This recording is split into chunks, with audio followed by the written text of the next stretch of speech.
Welcome to the 344th of the COVID calls. This is a daily discussion of the COVID-19 pandemic with a diverse collection of disaster experts. My name is Scott Gabriel Knowles. I'm a historian of disasters at the Korea Advanced Institute of Science and Technology. I'm coming to you live from Daejeon, South Korea. Today, I talk with artist YIYUN Kang about her project Anthropauze and her process of making and showing art in the middle of the pandemic. A reminder, you can usually catch COVID Calls live on weekdays at 6 p.m. Eastern Time. Just go to the COVID Calls YouTube channel to watch. Today is a special COVID Calls episode at 6:30 p.m. Korea time. You can hear COVID Calls anytime, recorded as podcasts on Spotify, iTunes, Podbean, or anywhere you get podcasts. You can also keep up with COVID Calls via Twitter using the handle @US of Disaster or @COVID Calls.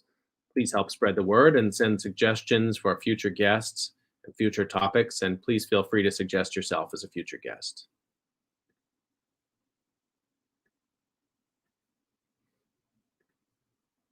As of today, September 23rd, 2021, there are 4,719,379 deaths globally from COVID-19.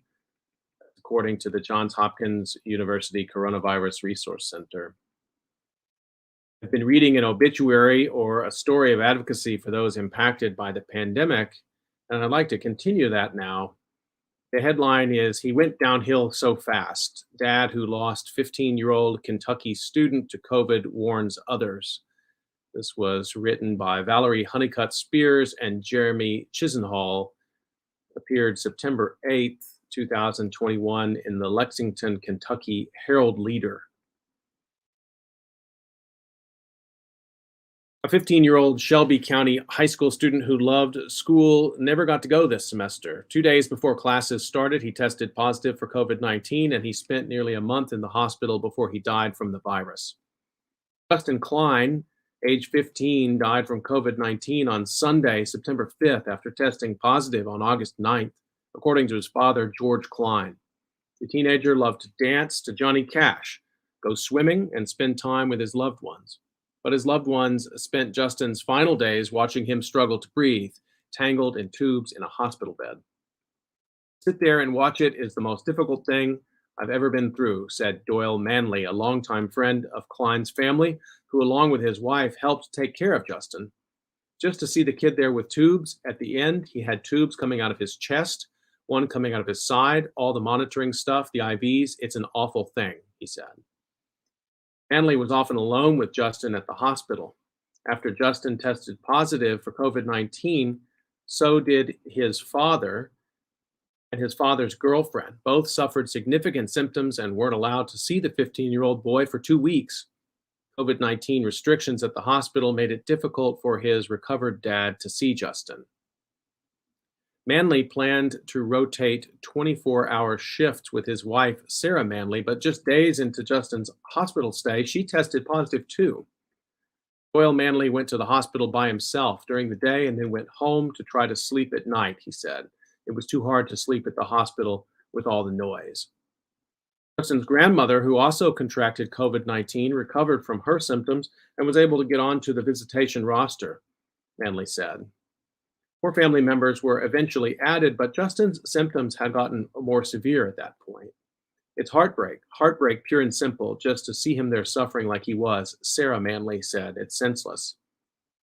Shelby County Superintendent Sally Sugg confirmed that a 15-year-old student whom Klein later identified had died from the virus. "We're using all tools currently available to allow us to keep students and staff safe," Sugg said. Justin had autism and was nonverbal, his father told the Herald Leader. He had extensive medical issues, a weak immune system, and had 25 or more surgeries in his lifetime, his father said. But Justin had never had to be hospitalized over lung issues. Even if he had survived, doctors told the family he would have scarred lungs forever due to COVID-19. Klein said Justin got the virus after it had spread around the family, and he just was coughing and coughing and coughing. He was taken to a hospital and tested positive. Klein said Justin went to the hospital a couple of times and was given medication to treat the symptoms. On the third visit, the hospital admitted him. In a couple of days, he was on the ventilator, Klein said. He just never really made any progress. Justin's final days, hospital staff believed he may have been recovering. He was briefly taken off the ventilator but had to be put back on it. He went downhill so fast, Klein said. Justin's past medical issues didn't make things easier. Because he was nonverbal, it was difficult for him to make others realize he was ill, his father said. And because he was autistic, he was often combative with hospital staff as they tried to hook him up to IVs or put in tubes. He frequently had to be sedated, family members said. Heartbreaking to see your loved one strapped to a bed, Doyle Manley said. It's one of the most awful things a person could have to go through. Justin loved to be around the Manleys, whom he called Mimi and Pawpaw. He also loved being around his maternal grandmother, whom he called Mawmaw. He was a joy to be around, Sarah Manley said. He was laughing all the time and just a pure joy to be with. He loved music and swimming. He was just an outgoing child. Klein said his son always wanted to make others feel better. He was happy all the time, Klein said. It was the same Justin, whether he was sick or not.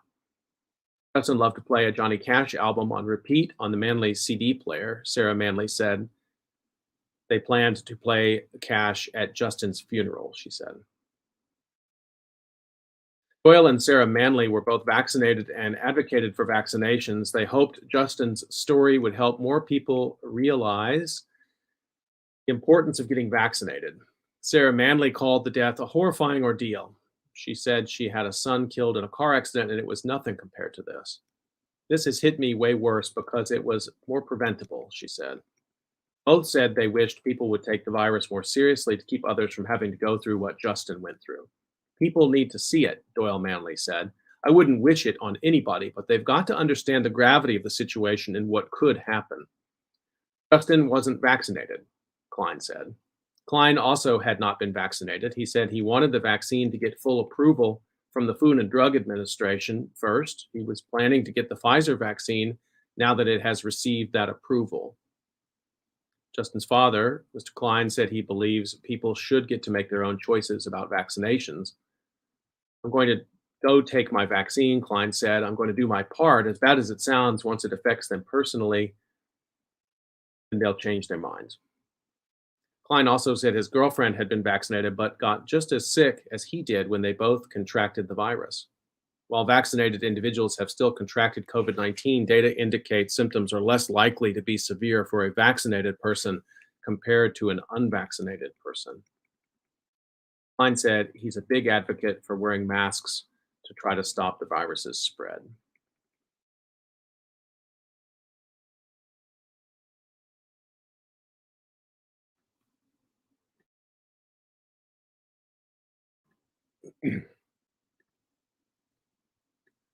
Okay, I'd like to turn to my conversation today and let me introduce my guest. This has been a program a long time in the making, and I'm glad we could finally bring YIYUN Kang to COVID Calls. YIYUN Kang received her BFA in painting from Seoul National University, an MFA from UCLA's Design and Media Arts, and a PhD from Royal College of Art in the UK. She held exhibitions at numerous art institutions, including the Seoul Museum of Art, Taipei MoCA, Victoria and Albert Museum, and participated in international events such as the Venice Architecture Biennale, Shenzhen Biennale, and Gwangju Design Biennale.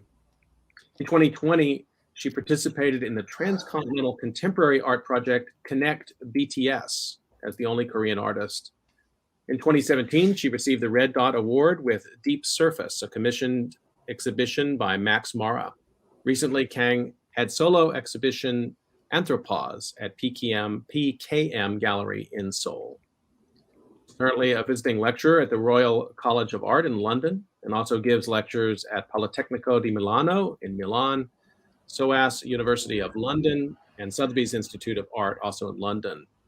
YIYUN Kang is featured in Bloomberg's Art Plus Technology series, and her writings have been published in the Leonardo Journal, published by MIT Press, and Practices of Projections, published by Oxford University Press. She's a fellow of the Royal Society of Arts in the UK since 2019.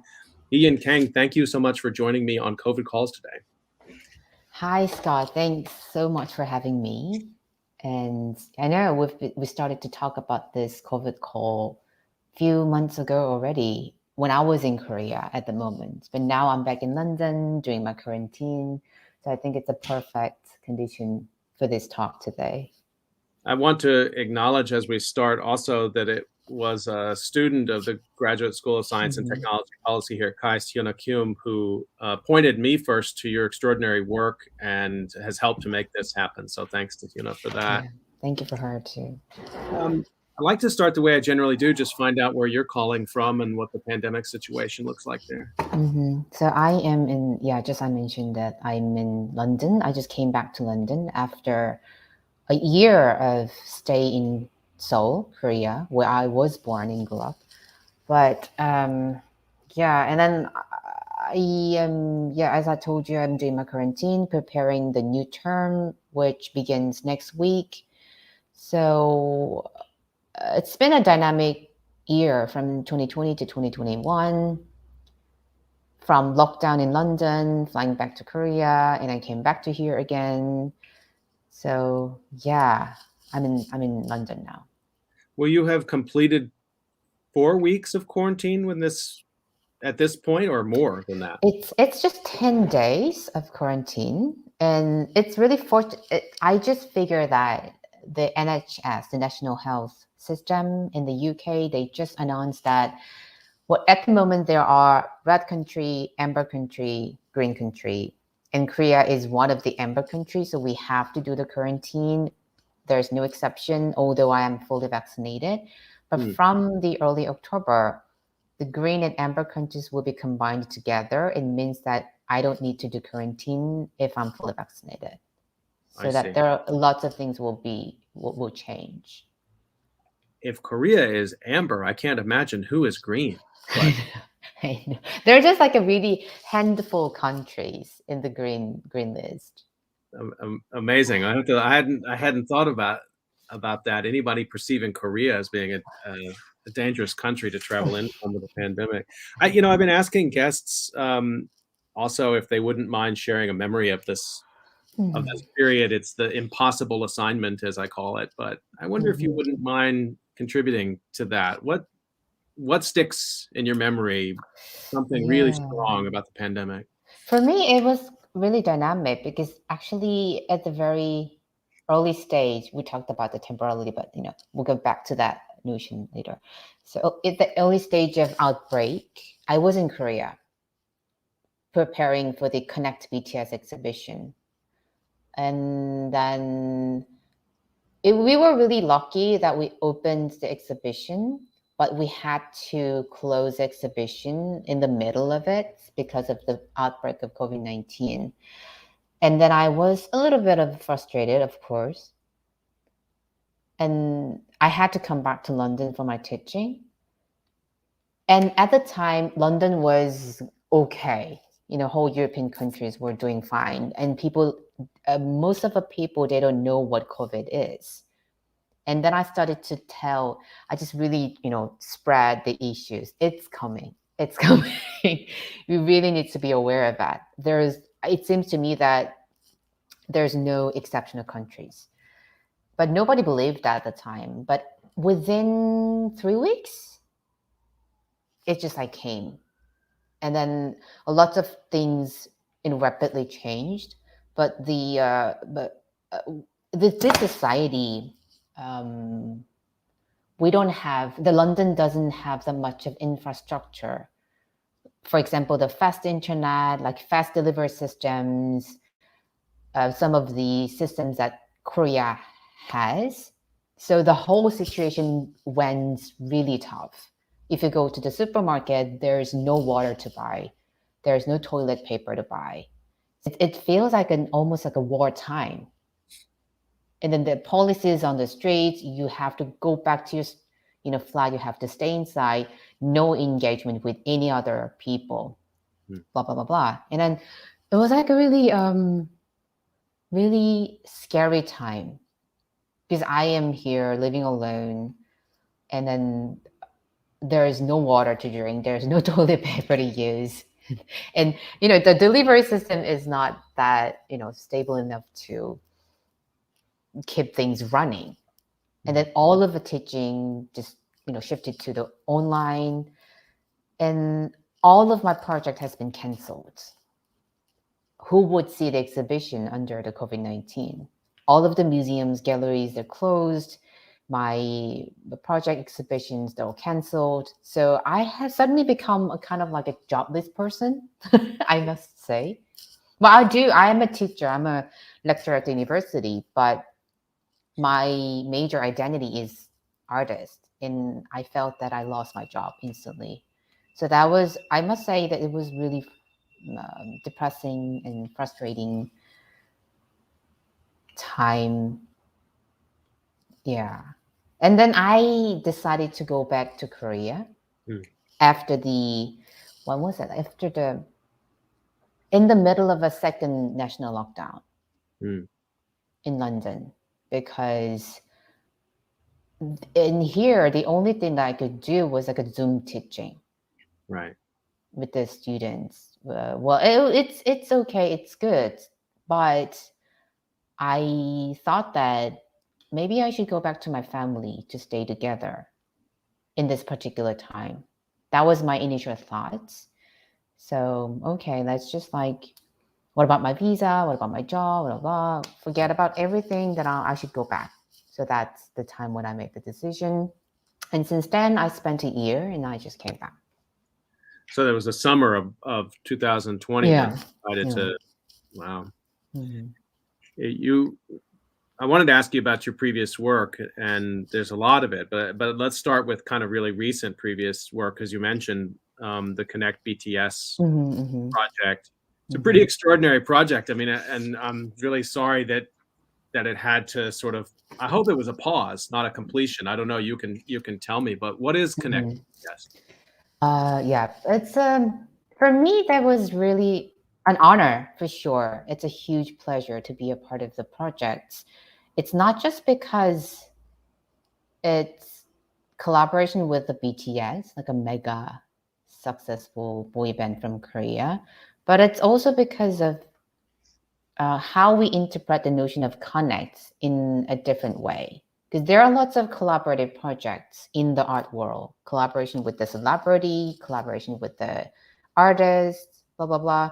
But and you know that the biennial, there are so many biennales, Venice Biennale, Architects Biennale, blah, blah, blah, that happens every 2 years here and there. So that is the most, let's say, prevailing form of international arts project that brings brings curators and artists to a particular site so that we can, exhibit international practices in that particular space and time. But rather than that, the creative director of that project, his name is Taehyung Lee. He's also a very good friend of mine. He thought that he was inspired from the BTS in the first place, how these 7 boys from Korea could become, phenomenal figure in the pop art scene, in the culture scene. There should be some message that we can resonate with. That's the very beginning of this whole project. So why don't we connect different cities all around the world to talk about the notion of connect through their own practice. So it connects 5 different cities all around the world: New York, London, Berlin, Buenos Aires, and Seoul. And each city represents a single or few artists. And every genre is different. There are artists, installation, digital, VR, performance artist, sculptor. So it's really difficult to define this project in a few words. It's like a living creature that spans all around the world, embracing diversities. And sometimes it happens in a public space in New York. And also it happened in Serpentine Gallery in London, which is one of the established gallery in London. And the other performance happened in Martin Gropius Bau in Berlin. It's also a very important contemporary art museum in Germany. So yeah, it's for me, I have to study the whole system of this project at the very beginning. It's not just about I'm going to do this installation in that museum. I have to study the whole system and how can I contribute to this whole system as an artist with my work, and how can I interpret the notion of connects and the BTS Right. into my work. And for me, that's really interesting. After the outbreak of the COVID-19, everybody started talking about the connection. Connect. What is connect? How can we connect it together?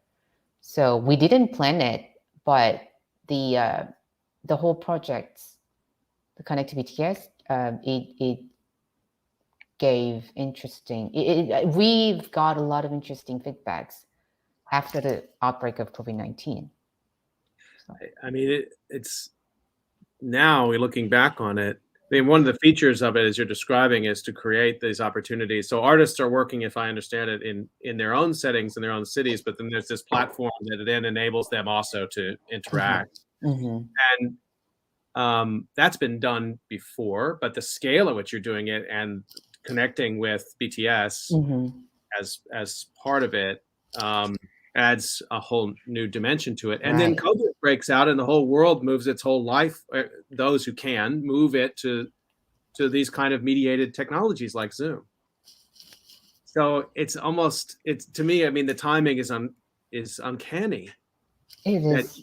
That you were just starting that as a sort of form of expression in artwork and making, and then COVID sort of shows the whole world that that's the way we're going to make art for a long time now, it seems like. That is so true.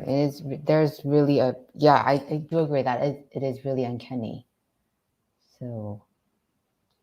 Will it continue? Please. The project is going to continue? No. Well, it was really fortunate that all of the other project happened in different cities. We completed, except the Seoul one. So we had to, the exhibition planned to continue for 3 months. I think so. But we could only do about like almost 2 months. So it's okay. It's not like we're happy with that situation. So it's all completed. Well, I hope the BTS will consider coming back and doing it again. Yeah. I think that's doable. Yeah. Well, is there other, previous works before? I want to talk about Anthropauze here in a moment, but some of the main themes and, things that you've been fascinated with pre-COVID, maybe you see them differently now too, I wonder. Yeah, definitely. But at the same time, maybe I could share video. That'd be great. Yeah.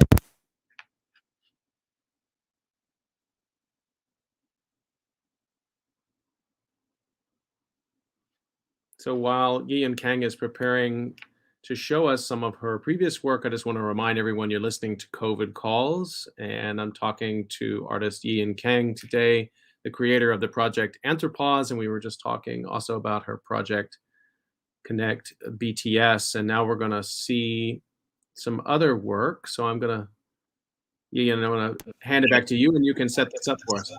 Okay. So this is the 5 minutes long video that includes my previous words.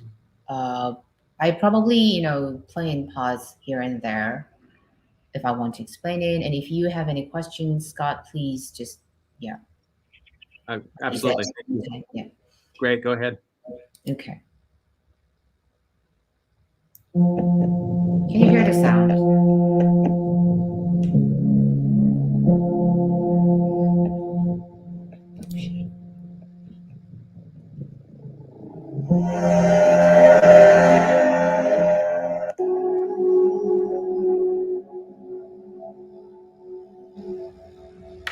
So I am an artist using projection and moving image and sound all together. And I project back into the space. It could be a massive space. It could be, specific site, it could be museum itself. So literally the space, any three-dimensional object is my canvas. So for me, I was trained as a painter. I majored in painting in my BA. So I treat space as canvas rather than flat surface. So this one is also very interesting. It's a full dome. It's like humongous dome, like 20 meters in diameter. But if you understand the structure of a dome, you can really make disorienting experiences. Whether it's a convex, is this a concave? Your perception's been challenged. But in order to do that, you really need to not just study the aesthetic or historical or cultural part of it, but also the system part of it, the engineering. How's the distortions of a dome, blah, blah, blah, blah. Most of my projects use whole immersive space. It really envelopes the viewer in a three-dimensional way, not just a proscenium way. So in terms of that, it's very different from the video that involves a single screen. You just like sitting there or lying there and watch it from the beginning towards the end. But my work, as you can see here, it's very phenomenal. How can I say? Sculptural.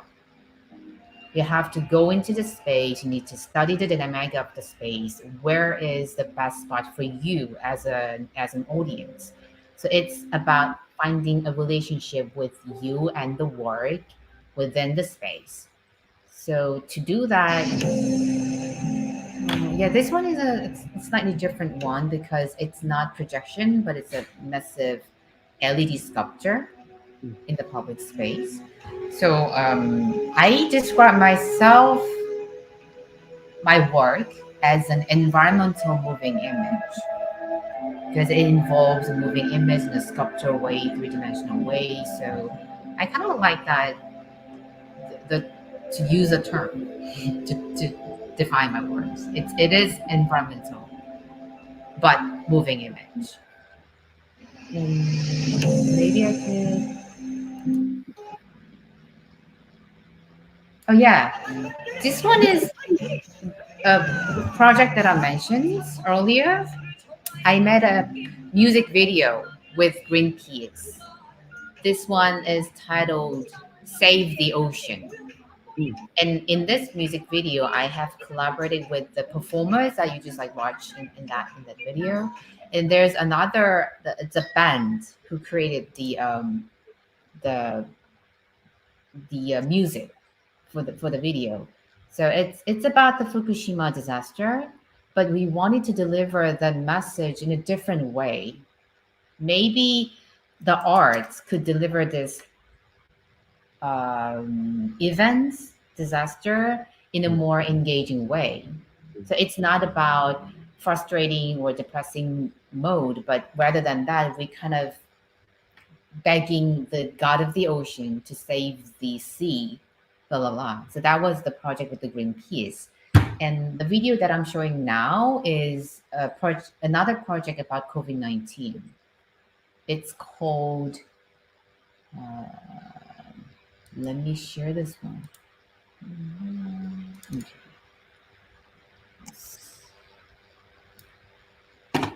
This one is an interactive projection mapping installation, because during the lockdown, as you've seen in my previous work, I'm an artist and my work is all about the space. It's all about the experience that particular time in that particular space together with the other audience. It could be yourself, it could be other audience, it could be your family, lovers. We have to stay in that place. It's different, it's slightly different from the conventional painting or sculpture, because my work can only exist when the projector is running in that specific site. But because of the COVID-19, I kind of like deprived of my chances of sharing my work with the people. So at this project, I wanted to think about the way we engage with the space. So what is the relationship with me and you in the same space? Because in last year, pretty much until now, there are really strict rule of keeping the distance in 2 meter. Everywhere you go in the queue, there's a 2 meter by 2 meter grid on the floor so that we can keep the distance in order to stay safe. But I was wondering that would that be the best way? Can we find better way to do it? So this is kind of speculative project. So I use the AI technology. It's a machine vision because we in order to get the best spatial dynamic between people. So I'm just gonna share the video. Okay. Growing Social Bubble은 제목이 많은 의미를 담고 있는데요. 코로나 시대를 살아가는 우리는 더 이상 함께 예전처럼 공간을 공유하지 못하게 되었고, 그렇다면 과연 우리가 이 포스트 코로나 시대에 앞으로 어떤 방식으로 공간을 공유할 수 있을지, 그리고 지금까지 우리는 타인과 나와 공간 사이의 관계를 어떻게 받아들이고 있었는지를 작업을 통해서 한번 표현해보고 싶었습니다.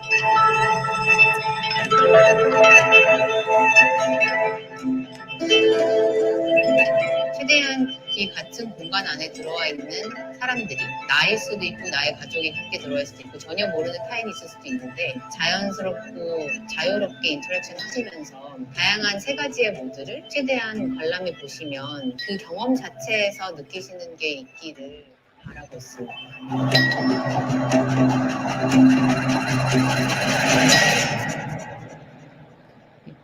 Sorry about the Korean there, but No, not at all. Yeah. There are 3 different modes that responds to you as a participant. So it shows you how it separates the dimension of your space. This is how your how can I say? This is your space. This is your bubble. This is their bubble. And if family comes, the bubble becomes larger.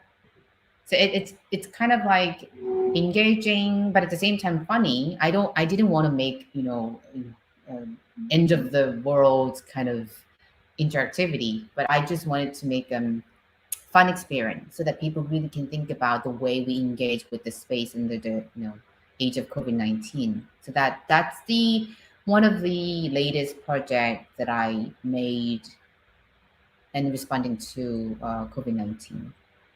Just want to remind folks that you're listening to COVID Calls, and I'm talking today to artist YIYUN Kang about her work in the middle of this pandemic. I have so many questions. I mean, first, I just want to acknowledge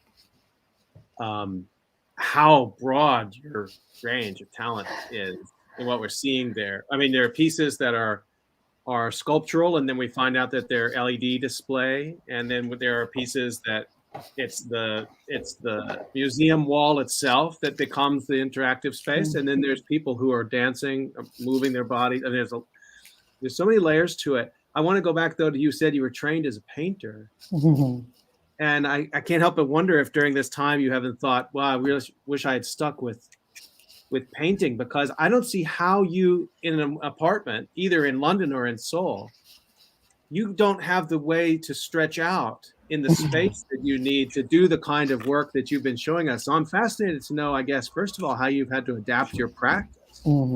That's that's a good question. And so feel free to not answer me because I've just asked you to give up your secrets as an artist. It's fun, but I'm really fascinated by that part of it.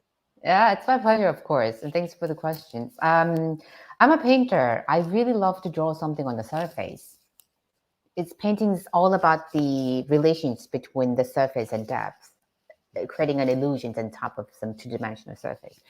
And then I figured that I didn't know how to cope with the two-dimensional canvas anymore. I remember that it was my sophomore year at the college at uni, and I was like sitting in front of the blank canvas for 4 hours, don't know what to do anymore. And So I almost decided to change my major, to be honest. Okay, I can't be the artist. I have to find another thing to do. But then I just, out of curiosity, I just decided to take some video course. But and then that is a very important moment for me when I started to think about the materiality, like seriously. So, in painting, it's all about the physicality. You have to deal with the oil painting, like the two-dimensional canvas. But when you start to using video, you need to work with the temporality. Mm. And you don't need to worry about the physicality that much. It's very different. And then I also took a course in installation so that I can also introduce the notion of space into my work. So for me, dealing with time and space together was very much more, how can I say, it gave me the whole potential creativity rather than dealing with the two-dimensional surface.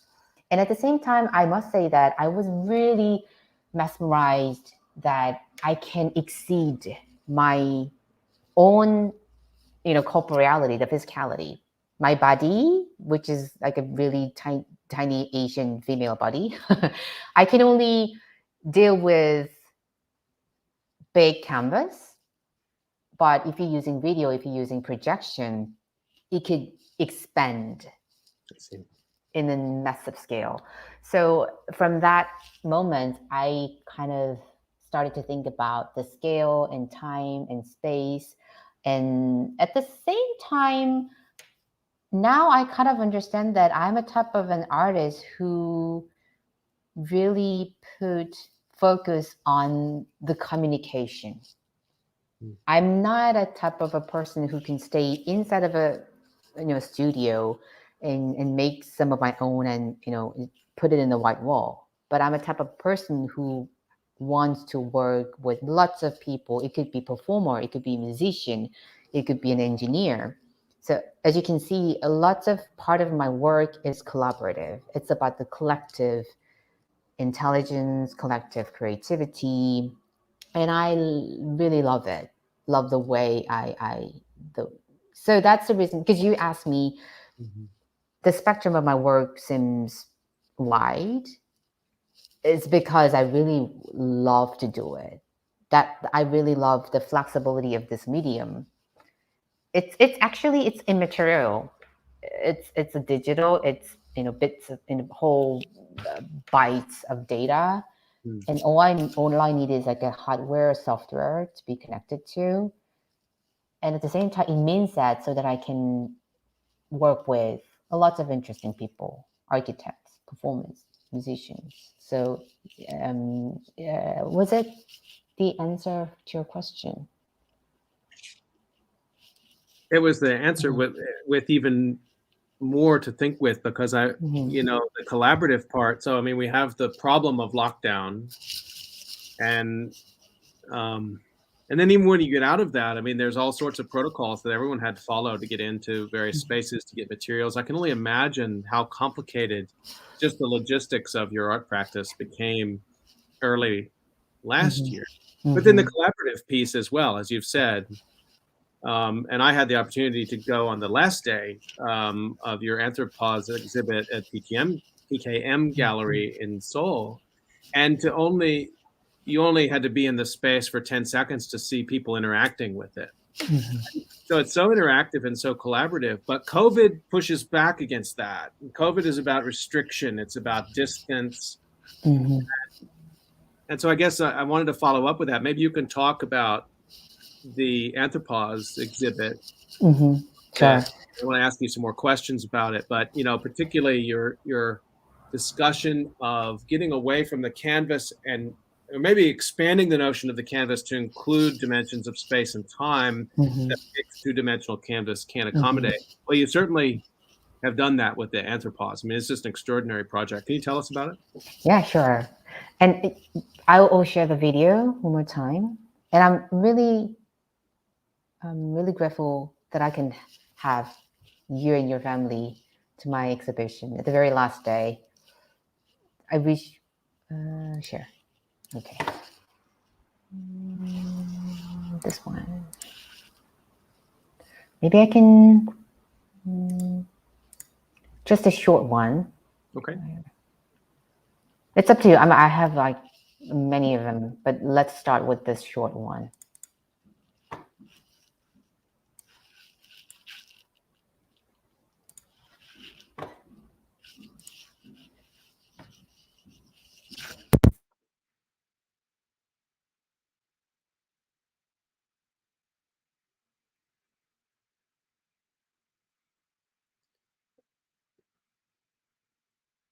I think if you unmute your microphone, we can catch the audio from it.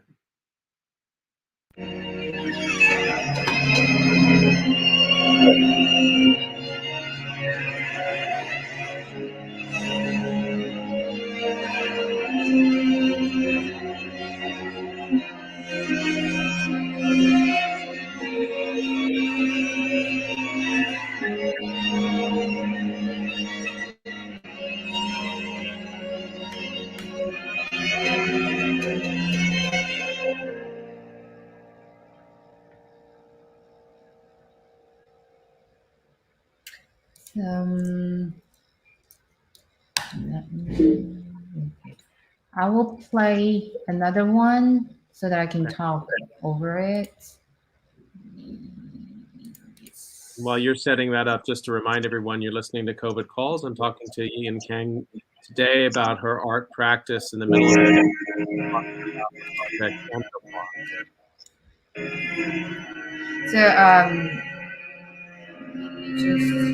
So okay.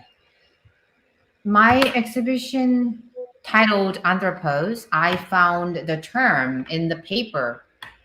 It's published in the Nature last year, 2020 June, in order to describe these odd time where the activities of human has been paused because of COVID-19. So we could see the clear sky, beautiful ocean because we stopped acting. So in the whole experiences as an artist over the last 2 years, it's I have to make something about it. So I spent the last year, the project that I shared here already, the project with the Greenpeace and the interactive project, and this whole solo exhibition is all about the COVID-19. And in the larger picture, it's about the Anthropocene. How we can we have a future? That was the big question to myself. And as an artist, can I say something about it with my work? So it's, let's say this whole exhibition is really in under context of 2020 and 2021. Probably people will find it less interesting in 2025. And maybe in 2019, people didn't even know what this all about. But I just wanted to make a particular exhibition that investigates what is happening in the very moments in 2021. So I decided to title it as Anthropause because I wanted to. This is pausing time for everybody, but I wanted it to be a productive pause rather than sad pause or depressing pause. So in this video, you saw that there are big two installations, immersive projection room, and the other one is, how can I describe it? It's like a rotating object. And I titled them finites and infinites. And when they meet together, it's kind of it could be completed as a whole exhibition. So and the other, I guess, because the humans, particularly the human, we're just really born to yearn for infinity. We believe that something that is infinite is better. So we have to pursue it.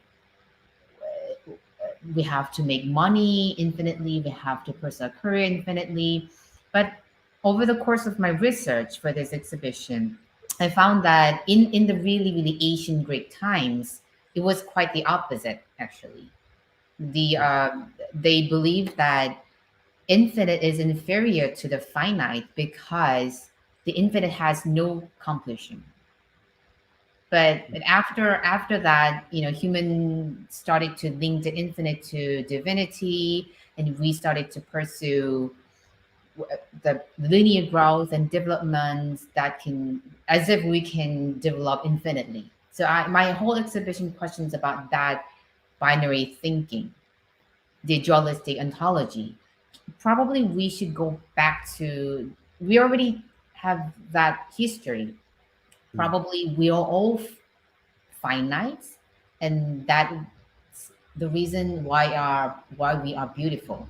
The nature, the human being, all of the animals, even the digital, nothing's infinite. That's impossible. So we have to embrace the notion of finity, and so that we can have a sustainable future. Maybe it could sounds like a huge discourse, like a really big narrative, but it's quite the opposite. It started from my very personal frustrations and desperation, who wants to survive as an artist, who wants to make art in the age of COVID-19. So it is very personal. So I wanted to I just kept on saying to my team, my technical team, the musicians, I have to make something beautiful but sad, because I believe that that's the reality of us now. We are all beautiful because we're finite, but because we are now at the sad period because we pursued infinity. So that's kind of an emotional um, strategy for my work.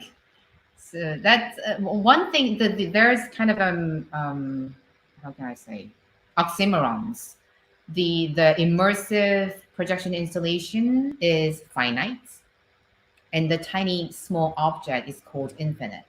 So I wanted to play the notion, like there are lots of multiple layers in order to tackle the binary, the thinking between finite and infinite, infinity. So yeah, it's because you saw the exhibition. So why don't you share? Yeah, I just wanted to we can talk a little bit more about sort of like the two installations. And one is a video installation, which is projected in every surface of the room, Mhm. and it has the audio soundtrack. And we got to see the part you showed, which actually had the performers in it, which is amazing too. Mhm. The narrative is one of a, if I've got it right, I mean, you immediately are confronted by the impact of human activity. It's an anthropocenic vision and a realization of a finite planet.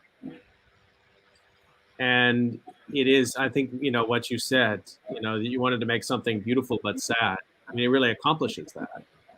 It's totally arresting to watch, but then you get a few seconds into it, and at least my reaction was, oh, I know where this story is. I think I know where this story is going, right? And so that had a narrative grounding to it. Yeah. Then you go to the other installation, and I want you to describe it, because it's again, it's using every surface of the room, Mhm. but it's doing something different with time, and there's not a narrative there to help you along. You have to confront the concepts differently. That's true. That's true. So I will share one more video so that we can talk about it. Um, yeah, this is infinite. It's actually a rotating object, like 360s, and I made it.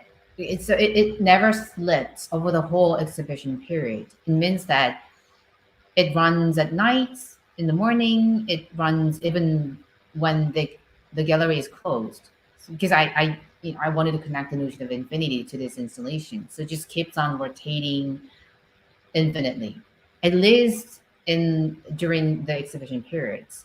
So I wanted to make kind of interesting combination between the two big installations. The finite is all about the enveloping the whole space, but this infinite is expanding through the objects. So that's the reason why I designed the object, this particular object. I spent a lot of time. I did a lot of failures and errors because, as you can see, it's made of different materials.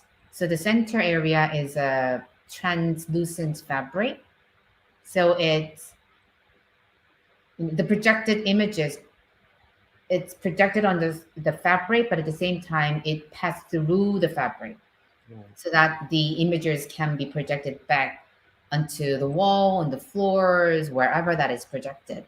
And at the same time, the rings of the object is made of the reflective metal. So the projected light reflected on the metal. So it creates interesting reflections. All of this scene is the reflections of the lights.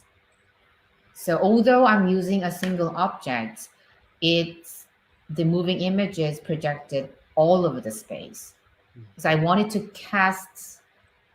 to use projections in the opposite way, in the finite, just map the entire space. But the infinite, I wanted to use projector in a different way. So that's how I designed the installation this way. And but regarding the moving image, it's interesting that yeah, it's so true. I agree with your interpretations of infinite. You need to think about it. You really need to understand what's going on here. Why all the imagery is projected here and there? What is the whole system here?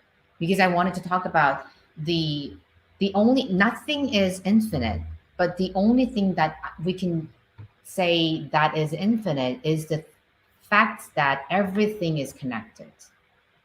We are no exception. For example, there is a Bitcoin mining, but it will come back to us with the temperature increase. Everything is connected. We are not the exception. We have to be responsible of our every action. So that's the reason why I wanted to make a really sophisticated structure where every elements are connected. The light, projector, object, different materialities, they're all connected. And on top of that, you as an audience, you have to be a part of it as well.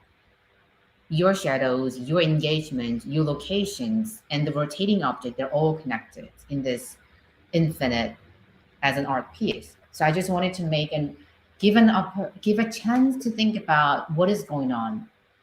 And am I affecting to this environment? Am I part of it?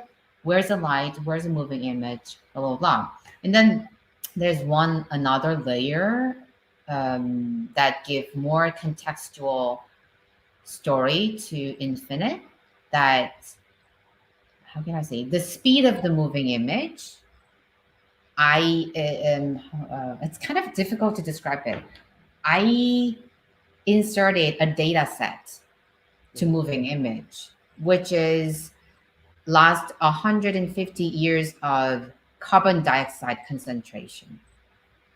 So for example, 150 years ago, it's really slow. But like 100 years ago, it's getting faster. But in last 50 years, like exponentially become faster. So you can feel that the how can I say, environment, the speed of changing, it becomes faster and faster and faster. And then I hope that it make you wonder, why is it changing? Why it's become faster? What's the data? Is some things affecting? So that's so true, that finite, it's kind of it has a simple narrative structure. It's like a whole what is going on in Anthropocene. But in infinites, there are more layers to be understood. But at the same time, again, I wanted to make it beautiful. I didn't want to make it, that's just, it's kind of enchanting, but in an interesting way, because I wanted to make the audience feel it and watch it and immerse it. I think it's a deeper sense of, to me, a deeper sense of, I mean, that word beautiful is used, I think, often with very flat meaning.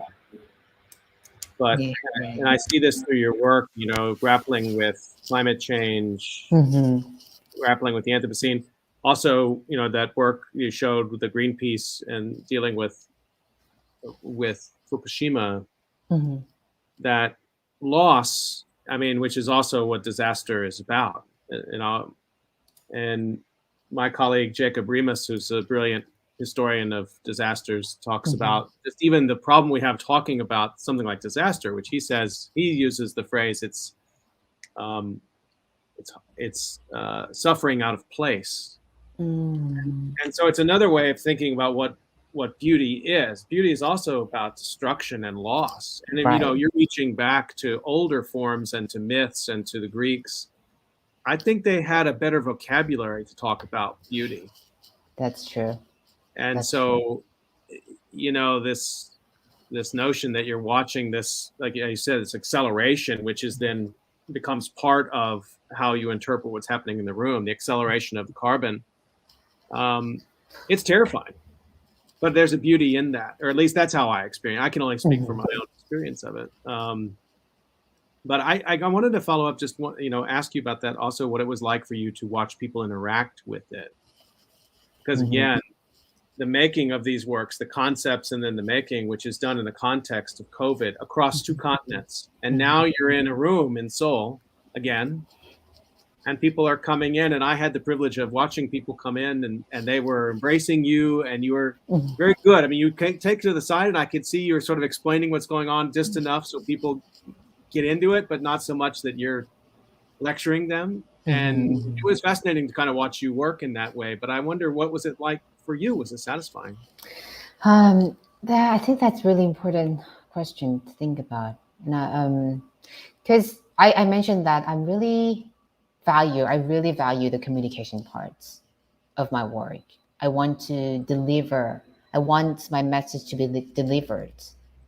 But it doesn't mean that exactly what you just talked, like, it's not lecturing them.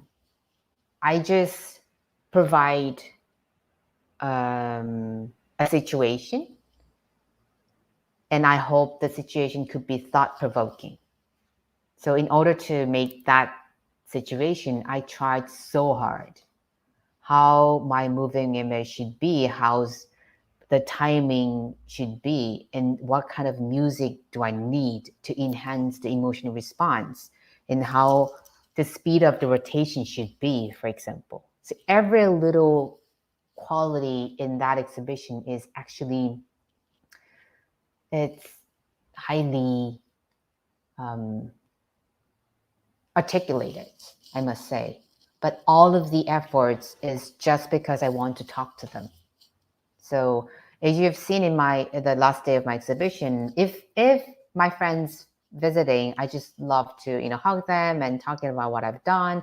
But I sometimes, well, not sometimes, I really love to stay at the very dark corner of my exhibition room and watch people to see how they respond. Because, you know, most of my exhibition is dark. So it's really perfect place to, you know, observe them. Is I don't, because I'm a kind of a, let's say, in terms of that, I'm a, let's say, conventional type. And art should be art. Art is not about writing. Art is not about lecturing. Is I don't like a type of contemporary arts that makes me so stupid. You know, There's a lots of installations, and I don't get any of it. So I try to read captions on the wall. I try so hard to understand it, but after reading it, I become even more puzzled.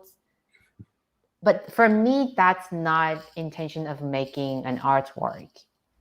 I wanted to make it intuitive and engaging in an immersive experience so that people, wow, what is going on?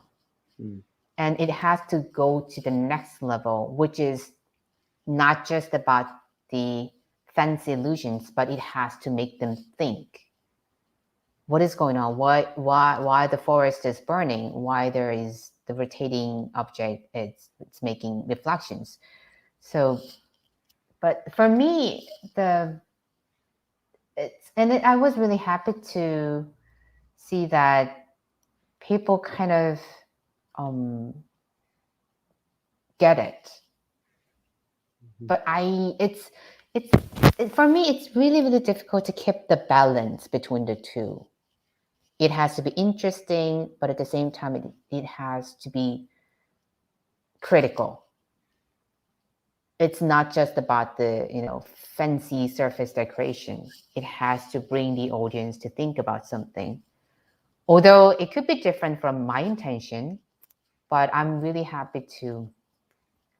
But at the same time, the one of the really great benefit of making these kind of work is that they're really enjoying the time there.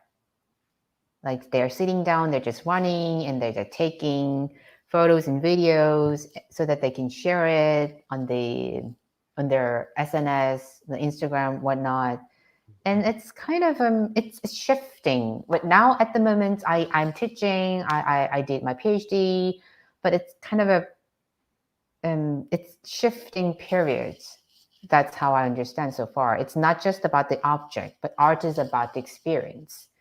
So it's not, there is no object. I mean, in finite, there is no object in a material sense, but it is still an artwork. So it's about appreciation as well. You need to come here. You need to see it in your own way. And you can also share it in your own way. So I can see that some values are changing in a more dynamic way. So I'm happy to be a part of it. Yeah, I saw that too, and I think, in these times, one of the things I've heard people say in lots of different domains, even in like academic culture where I am, we complain incessantly about going to conferences. Oh, I have to go to a conference. It's terrible. We could say horrible things, and now it's like I cannot wait to get to the bad coffee conference. I want to be back in that room. And I think, people, particularly if they're used to having art galleries at their disposal, if you live, even in a moderately sized town, there's a couple of galleries around, and we just get very used to the idea that you can pop into a library or an art gallery and see something that will turn your head the other way and make you think something. And so your description of seeing people come into the space and just the joy of that, it's just, I'm not inside my house now, or, and That's again, so true. it's an important observation about making art, but also experiencing art in this moment. We're almost up on time. I wanted to ask you about one more feature of that, if it's okay, which is that you have a very unique vantage point too. In one of the pieces you showed, there was Korean being spoken. So you have experienced the pandemic, and your art practice is transcontinental. It's transnational. It's translational. I don't even know what I want to ask you, other than to observe that and just think about that with you for a second, about what that means. Maybe about how you're going to make art about COVID going forward. The fact that you've experienced this, you've seen what quarantine means in the two different places. I assume you've seen audiences interact with the art in the different places. I wonder how that, because COVID is the only simultaneous transnational moment we've all known in our lives. We've all been living it. and you have a unique vantage point on it, I think. Yeah, it's another very good question. I think I will continue to make something on it, not exactly about COVID, but for me, the COVID-19 is, yeah, I talked about it earlier. It's like a really true exposure of the problems that we have at the moment, socio-political, cultural, economical, whatever that is. So for me, the most sad thing, the frustrating thing is it's not just a one-time event, but it's just the beginning of this kind of disaster. So I plan to make another project about it's again about the Anthropocene. We stopped to think, we really stopped to act as we own this planet. I think COVID-19 is one of the results of our selfish behavior. So I haven't decided yet, but the tentative title for my project is No Mother Earth, because I highly doubt about the notion of Mother Earth. We should stop anthropocizing everything. It's about the metaphorical problem. It's about the rhetoric problem. Once we start to call nature as mother, we just take everything for granted. It's our mother. She will, do sacrifice for us. So we take advantage from it. But we should stop doing that. So it's kind of connected to the COVID experience, but it's more like a kind of like a second version of Anthropauze, my solo exhibition. And we'll see from there what kind of opportunities coming to me as an artist. So yeah, also I hope it will give you the answer. We have a Center for Anthropocene Study, unique Yeah, in the I heard it. world here at KAIST. So I hope we can continue these conversations, because I think that Definitely. the coming together of the kind of work you're doing with scientists and social scientists is also. That'd be really amazing, because if you're familiar with new media arts, in the data visualization is one of the big branch of new media under the new media arts. A lot of people using AI, big data, and making interesting visualizations using data sets. But I took a different direction in Infinite. Let's say it could be a kind of a data visualization word, but in a more poetic way, Right. in an indirect way. So regarding that, it would be really amazing that if I could work with really real scientists and engineers to talk about what kind of data sets we are producing now. And you just very early at the beginning of this talk, you mentioned that there are more than 4 million people died today because of COVID-19. I also look at the Johns Hopkins data sets like once a week. So all of the data, it's already there, but how can we deliver it? So yeah, that'd be really great if I can continue this conversation with you or the Center for Anthropocene. So I want to remind everyone you've been listening to COVID Calls, and you can usually catch COVID Calls at 6 p.m. Eastern Time most weekdays. Today's been a special discussion with artist YIYUN Kang at 6:30 p.m. Korea time, even though she's in London. So, and I just want to remind everyone you can catch COVID Calls tomorrow at 6 p.m. Eastern Time, and my guest will be Lindsay Shavinsky, presidential historian, and we'll be talking about U.S. presidents and the presidency and COVID-19. And YIYUN Kang, I just want to thank you. I've been a little greedy with your time here today, but really appreciate you going into detail on the works and showing and talking them through. And I hope people get a chance to to see your work in person. When they can't do that, they can go to your website, YIYUN Kang, YIYUNKANG.com, and they can see your work there. Keep up the amazing work. It's mind-blowing stuff. Thanks. Thank you so much, Scott. Thank you so much for having me. It's a huge, amazing opportunity to see my work from a different perspective and share this story with you and with your audience. So thank you so much. And hope Stay to healthy, catch you everyone. soon. Okay. Absolutely. We'll You stay too. healthy, everyone. We'll see you next time on COVID Calls. Okay, perfect.